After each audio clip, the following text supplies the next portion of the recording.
Metodología de Polya. Tenemos el siguiente problema. En la industria química, la empresa Hitachi Chemical es la principal exportadora de amoníaco del mundo. En este contexto, uno de sus camiones con capacidad de 8 metros cúbicos y que soporta 15,5 bar de presión, transporta una carga de amoníaco para ser exportado. Al volver a la planta, se descubre que dicho camión aún almacenaba 80 kilogramos de dicho gas. Bueno, nosotros escogimos este problema debido a que requiere de conocimientos previos relacionados con la materia en química que estamos estudiando actualmente, lo que no tenían otros problemas, y también nos permitía modelar una función en base a la ecuación principal al contener una variable en función de las constantes respectivas. Los requerimientos que nos da este problema es estimar si es prudente dejar el amoníaco en el camión si al día siguiente se pronostica una temperatura máxima de 40 grados Celsius. El otro requerimiento es modelar un gráfico en función de la temperatura. Primero que nada debemos reconocer qué es lo que debemos calcular. Lo que se nos pide calcular es la presión que hay dentro de ese camión de acuerdo a diferentes variables que se nos entregan. Bueno, pero ¿cuáles son estas variables?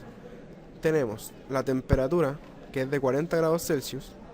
Tenemos que la masa de este gas de amoníaco es de 80 kilogramos. El volumen del camión es de 8 metros cúbicos y la presión que soporta este camión es de 15,5 bar.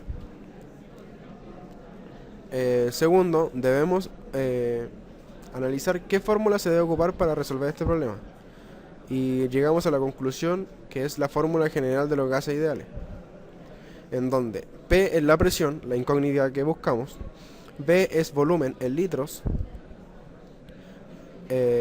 N es el número de moles, R es la constante de los gases ideales, que sería 0,082 atmósferas por litro partido en mol por Kelvin. Y precisamente la temperatura debería estar en grados Kelvin. De acuerdo a la fórmula que teníamos, la ecuación de los gases ideales, tenemos que despejar la variable P, que sería presión. Para resolver el problema se pueden utilizar dos fórmulas, en donde los moles están expresados como tal, como son los moles, o que moles también equivale a masa partido en masa molar, en donde precisamente la última es la que vamos a ocupar, porque de acuerdo a los datos que se nos entregan, es la que más nos conviene. Nosotros al reemplazar los datos respectivos que nos da el problema, en la ecuación general de los gases ideales, que despejamos en función de T, nos da que tenemos una presión de 15,1 atmósfera aproximadamente. Pero antes habíamos calculado lo que eran 15,5 bar, que nos dan 15,29 atmósferas, que es lo que aguanta el camión o soporta el camión en una presión. La máxima presión soportada por el camión. Al hacer la resta o comparando los resultados nos damos cuenta que la presión que nos dan, el resultado de nuestra fórmula, es menor a la presión que soporta el camión. Por lo tanto, el camión soporta la presión del amoníaco a 40 grados Celsius. Ahora, entrando al punto B del problema, modelamos un gráfico en función de la temperatura, donde nuestra variable X va a ser la temperatura, en grados Kelvin, por cierto. Ahora, con la fórmula anterior, modelamos un gráfico en función de la temperatura, que es la siguiente.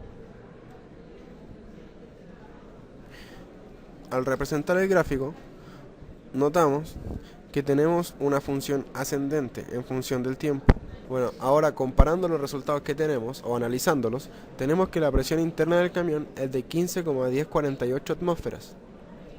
La presión soportada por el camión es de 15,29 atmósferas. Por lo tanto, la presión soportada es mayor a la presión a 40 grados Celsius, por lo cual, y mientras la temperatura no aumente, será prudente dejar el amoníaco en el camión. Bueno, llegamos a las conclusiones de que esta metodología nos permite organizar adecuadamente los pasos a seguir para resolver cualquier problema, mediante la estructuración por etapas definidas, lo cual nos permite analizar el problema en profundidad, evaluando la mejor forma de desarrollarlo aplicando métodos de comprensión, análisis y selección.